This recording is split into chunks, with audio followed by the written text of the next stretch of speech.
Hi hello ನಮಸ್ಕಾರ. ಎಲ್ಲ ಹೇಗಿದ್ದೀರಾ? ಏನೋ ಒಂದು ಫೈಲನ್ನು ಸರ್ಚ್ ಮಾಡ್ತಿದ್ದೆ. ಆ ಫೈಲ್ ಸರ್ಚ್ ಮಾಡುವಾಗ ನನ್ನ ಕಣ್ಣಿಗೆ ಏನೋ ಒಂದು ಸಿಕ್ತು. ಹೌದು,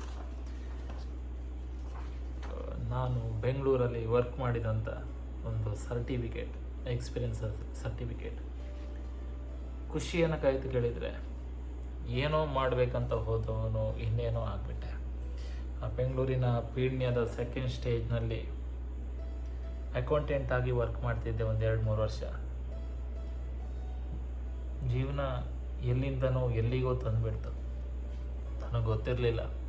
ಜೂನ್ 1, 2015 ಒಂದು ಸರ್ಟಿಫಿಕೇಟನ್ನು ಕೊಟ್ಟಿದ್ದಾರೆ ನನಗೆ, 3 ವರ್ಷ ವರ್ಕ್ ಮಾಡಿರೋದು. ಆ್ಯಂಡ್ ಒಂದು ಖುಷಿ ಆಗ್ತಿದೆ ನನಗೆ. ನಾನು ಆ ಕೆಲಸ ಬಿಟ್ಟು ಬಂದಮೇಲೆ, ಊರಿಗೆ ಬಂದಮೇಲೆ ಒಂದಷ್ಟು ಜನರ ಪ್ರೀತಿಯನ್ನು ಸಂಪಾದಿಸ್ಲಿಕ್ಕೆ ನನಗೆ ಸಾಧ್ಯವಾಯಿತು. ರಾಜ್ಯದ ಮೂಲೆ ಮೂಲೆಯ ಸ್ನೇಹಿತರ ಪ್ರೀತಿ ಸಂಪಾದಿಸಲಿಕ್ಕೆ ಸ್ಫೂರ್ತಿದಾಯಕ ಮಾತುಗಳ ಮೂಲಕ ಒಂದಷ್ಟು ಹೃದಯಗಳಿಗೆ ನನ್ನ ಮಾತು ಸಂಜೀವಿನಿ ಆಯಿತು. ಅದು ಕೇಳೋದು ಅಂದ್ಕೊಳ್ಳೋ ಜೀವನ ಅಲ್ಲ, ಹೊಂದಿಕೊಂಡು ಸಾಗೋದೇ ಜೀವನ ಅಂತ ಹೇಳಬೇಕನ್ನಿಸ್ತು, ಹೇಳಿದೆ. ಖುಷಿ ಆಗುತ್ತೆ.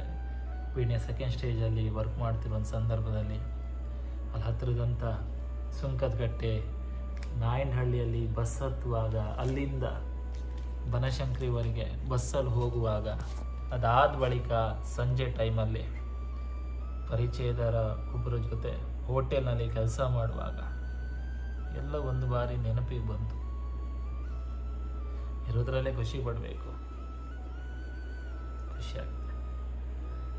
ಅದನ್ನು ಹೇಳ್ಕೋಬೇಕನ್ನಿಸ್ತು, ಹೇಳ್ತಾ ಇದ್ದೀನಿ. ಮತ್ತು ಯಾವ ಕಾರಣದಿಂದನೂ ಅಲ್ಲ. ಭಗವಂತ ಎಲ್ರಿಗೂ ಒಳ್ಳೇದು ಮಾಡಲಿ, ಖುಷಿಯಾಗಿರಿ, ನಗ್ತಾ ಇರಿ. ಜೀವನದಲ್ಲಿ ಕನಸು ಕಾಣಿ, ಖಂಡಿತವಾಗಿ ಒಂದಲ್ಲ ಒಂದು ದಿನ ನನಸಾಗೆ ಆಗುತ್ತೆ. ಸಿಕ್ಕಿದ್ದನ್ನು ಖುಷಿ ಪಡಬೇಕು. ಇನ್ನೊಂದು ಮಾತಿದೆ, ಬಂದದ್ದು ಬರಲಿ, ಗೋವಿಂದನ ದಯೆಯಲ್ಲಿ. ಎಲ್ರಿಗೂ ಒಳ್ಳೆಯದಾಗಲಿ. ಧನ್ಯವಾದಗಳು.